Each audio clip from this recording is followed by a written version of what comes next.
요즘 AI 기술 발전 속도를 보면요. 와, 진짜 현기증이 날 정도예요. 네, 정말 하루가 다르게 발전하죠. 근데 문득 그런 생각이 들더라고요.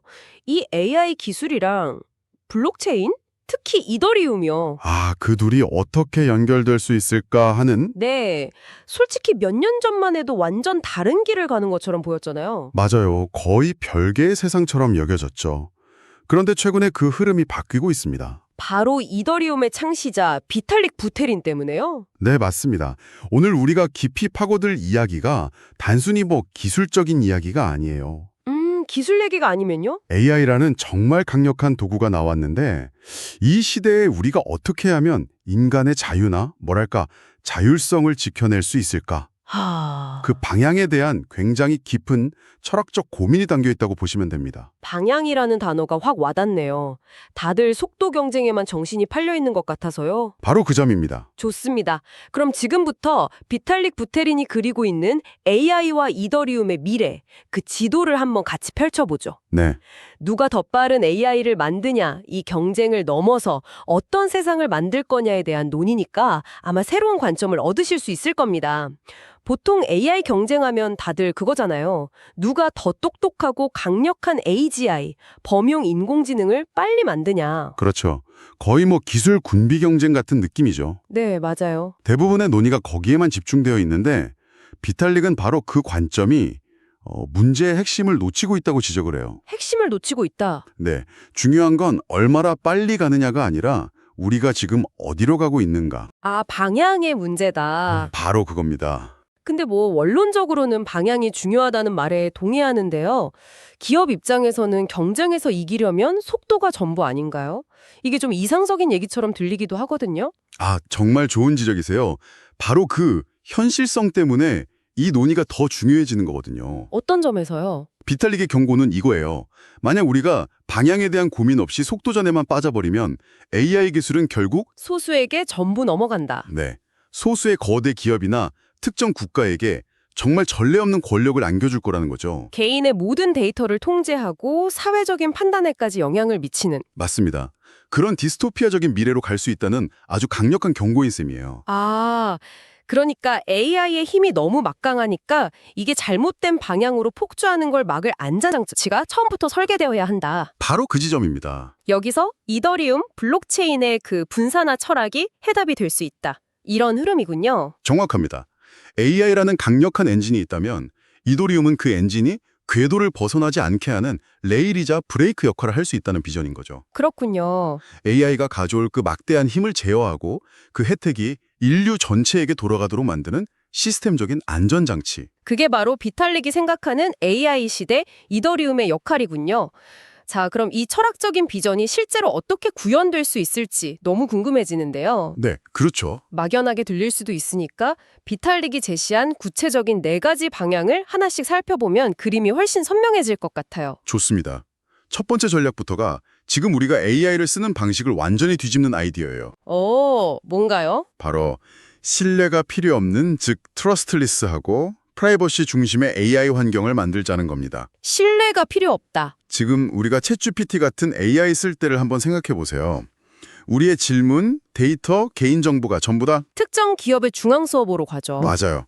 우리는 그냥 알아서 잘 관리해 주겠지 하고 믿을 수밖에 없는 구조잖아요. 사실 좀 찜찜할 때도 있고요. 맞아요. 바로 그 찜찜함을 기술적으로 해결하자는 겁니다. 중앙화된 주체에 대한 의존과 신뢰를 아예 끊어버리는 거죠. 예를 들면요? 예를 들어 거대 기업의 서버를 거치지 않고요. 사용자의 스마트폰이나 컴퓨터에서 직접 작동하는 로컬 LLM을 활용하는 거예요. 내 기기 안에서 AI가 돌아가니까 데이터가 밖으로 나갈 일이 없다. 그렇죠. 그리고 AI 서비스 이용료를 낼 때도 그냥 내는 게 아니라 영지식 증명, GK 같은 암호화 기술을 쓰는 거고요. 잠깐만요. 영지식 증명이요. 제가 알기로는 내가 뭔가를 알고 있다는 사실 자체만 증명하고 그 내용은 공개 안 하는 기술 맞죠? 네, 정확합니다. 내 비밀번호를 입력하지 않고도 내가 나라는 걸 증명하는 것처럼요? 바로 그 원리입니다. 그걸 이용해서 내가 누군지, 어떤 서비스를 썼는지 전혀 노출하지 않고도 깔끔하게 결제만 할 수 있게 되는 거죠. 와, 정리하면 내 개인정보를 빅테크에 넘기지 않고도 AI 비서를 쓰고 내가 뭘 물어봤는지 아무도 모르게 할 수 있다? 네, 사용자가 온전히 통제권을 갖게 되는 겁니다. 이것만으로도 지금과는 패러다임이 완전히 달라지는 거죠. 개인 프라이버시를 지키는 것만으로도 대단한데 여기서 한 발 더 나아가서 AI들끼리 경제 시스템을 만든다. 이 구상으로 이어지는군요. 네, 두 번째 전략입니다. 솔직히 이건 정말 공상과학 영화에서나 나올 법한 이야기처럼 들리는데요. AI끼리 어떻게 경제 활동을 하죠? 충분히 현실 가능한 미래 시나리오입니다. 한번 이렇게 상상해 보시죠. 자율적으로 작동하는 수많은 AI 에이전트들이 있어요. 네.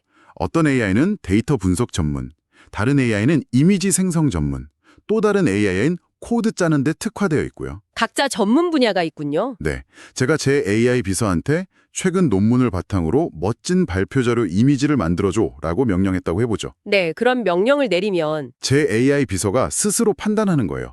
아, 이 작업은 내가 직접 하는 것보다 이미지 생성 전문 AI한테 맡기는 게 효율적이겠군. 오, 그리고는 이더리움 네트워크 위에서 이미지 생성 AI를 찾아서 스마트 컨트랙트로 이미지 10장 제작, 계약을 맺는 겁니다. 계약까지요? 네, 그리고 암호화폐로 대금을 실시간으로 지불하는 거죠. 심지어 계약 이행을 담보하기 위해 보증금을 걸 수도 있고요. 와, 그 모든 과정이 인간 개입 없이 AI들끼리 알아서 진행된다는 거군요. 그럼 일의 결과가 좋았는지 나빴는지 뭐 그런 평가도 남길 수 있나요? 배달의 별점처럼요. 당연하죠. 각 AI 에이전트들이 서로의 작업 퀄리티를 평가해서 온체인 평판 기록을 남길 수 있습니다. 온체인 평판. 네, 이 기록은 블록체인에 영원히 남으니까 조작이 불가능한 아주 강력한 신뢰 지표가 되는 거죠. 그렇군요. 이렇게 이더리움이 AI들만의 경제가 투명하고 안정적으로 돌아가는 기반, 즉 경제 조정 레이어가 될 수 있다는 게 두 번째 비전입니다. 정말 거대한 구상이네요. AI들끼리 서로 계약하고 돈 벌고 평판을 쌓는 세상이라니. 그럼 세 번째 전략은 사이버펑크 비전과 관련이 있다고 하셨죠? 네, 맞습니다. 신뢰하지 말고 검증하라. Don't trust, verify. 그 구호가 떠오르네요. 바로 그 정신을 AI 시대에 본격적으로 구현하는 겁니다. 사실 현대사회는 너무 복잡해서 우리가 모든 걸 직접 검증할 수가 없잖아요. 그렇죠. 수만 줄짜리 소프트웨어 코드나 복잡한 금융계약서를 일반인이 어떻게 다 확인하겠어요. 결국 전문가나 기관의 말을 신뢰할 수밖에 없죠. 스마트 컨트랙트도 마찬가지고요. 맞아요. 이 코드는 안전하다는 감사업체의 말을 믿는 수밖에 없죠. 근데 바로 그 지점을 AI가 해결해 줄 수 있다. 그렇습니다. 인간이 일일이 확인하기 어려운 복잡한 코드나 계약의 안전성을 AI가 대신 그리고 훨씬 더 정확하게 검증해 주는 거죠. 예를 들면 어떤 게 있을까요? 새로운 디파이 프로토콜이 나왔을 때 AI가 스마트 컨트랙트 코드 전체를 순식간에 감사해서 잠재적인 버그나 해킹 취약점을 샅샅이 찾아내는 겁니다. 인간 감사관이 놓칠 수 있는 부분까지도요. 와, 이건 정말 강력하겠네요. 근데 여기서 한 가지 의문이 들어요. 네, 그 AI 검증 시스템 자체는 누가 검증하죠? AI가 완벽하지 않다면 오히려 AI를 맹신하는 데서 오는 새로운 위험이 생길 수도 있지 않을까요? 굉장히 날카롭고 중요한 질문입니다. 그냥 신뢰의 대상을 인간에서 AI로 바꾸는 것뿐 아닌가 싶어서요. 그래서 비탈릭이 구상하는 모델은요. 단 하나의 전지전능한 AI 심판을 만드는 게 아닙니다. 아, 그런 게 아니군요. 오히려 여러 AI 모델이 서로를 경쟁적으로 검증하고 그 과정과 결과가 투명하게 공개되는 시스템을 지향해요. 여러 AI가 서로를요? 네, 마치 여러 백신 프로그램이 서로 다른 방식으로 바이러스를 찾아내는 것처럼요. 사용자들은 어떤 AI가 어떤 근거로 안전하다고 판단했는지 교차 검증할 수 있게 되는 거죠. 아하, 하나의 절대자로 믿는 게 아니라 건강한 경쟁 시스템을 통해 신뢰도를 높이는 거군요. 이해가 됐습니다. 네, 신뢰의 대상을 특정 주체에서 투명하게 검증되는 프로세스 자체로 옮겨가는 겁니다. 좋습니다. 그럼 마지막 네 번째 전략, 거버넌스와 시장 구조의 확장으로 넘어가 보죠. 이건 AI가 인간의 집단적 의사결정을 돕는다. 이런 의미로 들리네요. 네, 맞습니다. 탈중앙화 자율조직, DAO를 한번 생각해 보세요. 네, DAO. 모두가 동등하게 참여해서 의사결정을 한다는 이상은 정말 멋지지만 현실에서는 잘 작동하지 않는 경우가 많았죠. 맞아요. 정보는 너무 많고 이해관계는 복잡하고 사람들은 또 감정이나 단기적인 이익에 휘둘리기 쉽고요. 바로 그겁니다. DAO에서 어떤 안건에 투표할 때 그 결정이 3년 뒤에 어떤 나비 효과를 가져올지 전부 예측해서 합리적으로 판단하기란 거의 불가능에 가깝죠. 그렇죠. 바로 그 부분에 AI가 개입해서 인간의 판단력을 대체하는 게 아니라 보강하고 확장하는 협력 모델을 만드는 겁니다. 보강하고 확장한다. 예를 들어 DAO의 새로운 토큰 분배 정책이라는 중요한 제안이 올라왔다고 해보죠. 네. 이때 AI가 과거의 방대한 온체인 데이터를 분석해서 이 정책이 실행될 경우 예상되는 토큰 가격 변화나 네트워크 참여율, 장기적인 생태계 안정성 같은 것들을 여러 시나리오별로 시뮬레이션해서 보여주는 겁니다. 와, 이건 뭐 개인 비서가 아니라 조직 전체를 위한 초고급 데이터 분석가이자 전략 컨설턴트를 두는 거나 마찬가지네요. 그렇죠. 인간은 그 데이터를 보고 더 현명한 최종 결정을 내리면 되는 거고요. AI가 인간이 더 합리적인 결정을 내릴 수 있도록 강력한 분석 도구이자 조력자 역할을 하는 겁니다. 네 가지 전략을 들어보니까 이게 단순히 기술을 결합하는 수준을 넘어서 사회 시스템을 재설계하는 거대한 계획처럼 느껴지네요. 네, 맞습니다. 그럼 이 네 가지 전략들을 하나로 꿰뚫는 큰 그림은 뭘까요? 비탈릭은 이걸 어떻게 설명하나요? 비탈릭은 이걸 설명하기 위해 아주 간단하면서도 강력한 2x2 프레임워크를 제시합니다. 오, 2x2 프레임워크요? 네, 가로축은 인프라냐 아니면 임팩트냐이고요. 세로축은 생존이냐 번영이냐입니다. 생전과 번영이요? 와, 기술 이야기에서 잘 안 쓰는 단어들인데 굉장히 의미심장하네요. 네, 여기에 그의 철학이 고스란히 담겨 있다고 볼 수 있죠. 어떤 의미인가요? 이 프레임워크는 AI 시대에 이더리움이 맡아야 할 역할이 크게 두 가지 차원이라는 걸 보여줍니다. 첫째는 생존을 위한 인프라의 역할이에요. 생존을 위한 인프라. 네, 이건 좀 방어적인 관점이죠. 앞으로 등장할 초강력 중앙화 AI의 위협으로부터 인류의 자유와 자율성, 그리고 분산화라는 가치를 지켜내는 기술적 방패가 되어야 한다는 겁니다. 아, 아까 이야기했던 프라이버시 중심의 AI 환경이나 AI 경제 레이어 같은 것들이 바로 이 생존 인프라에 해당하겠군요. 정확합니다. 소수의 겁의 권력에 우리가 종속되지 않고 살아남을 수 있는 기반을 만드는 거니까요. 그렇군요. 그리고 여기서 더 나아가서 두 번째 역할이 있습니다. 바로 번영을 위한 임팩트를 만드는 역할입니다. 번영을 위한 임팩트. 네, 이건 좀 창조적이고 적극적인 관점이죠.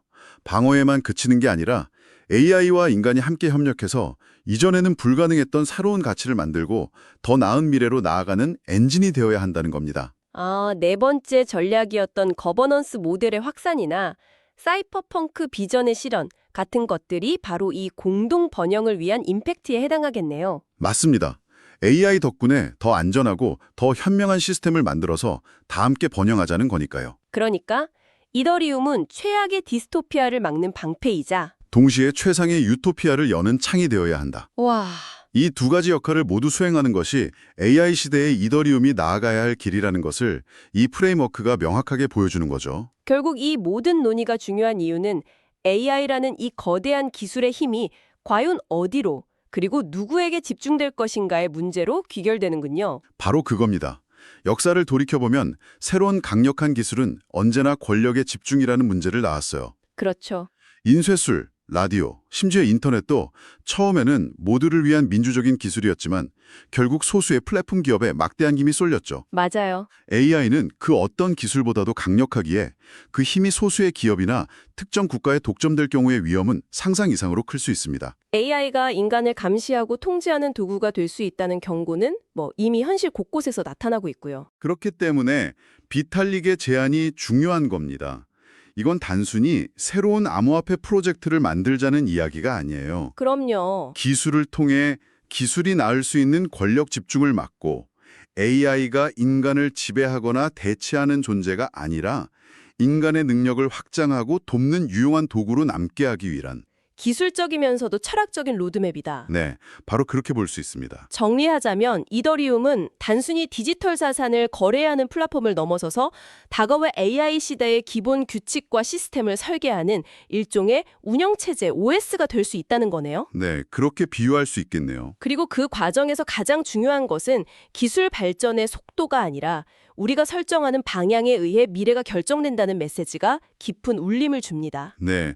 그래서 오늘 이 이야기를 들으셨으니까 앞으로 AI 관련 뉴스를 접하실 때 이런 질문을 한번 던져보시면 어떨까요? 어떤 질문이요? 이 새로운 AI 기술은 권력을 더 분산시키는가? 아니면 더 집중시키는가? 아, 그 질문에 대한 답을 스스로 고민하고 찾아보는 것만으로도 우리는 기술의 미래를 더 나은 방향으로 이끄는 데 의미 있는 참여를 하게 되는 셈입니다. 시청해주셔서 감사합니다.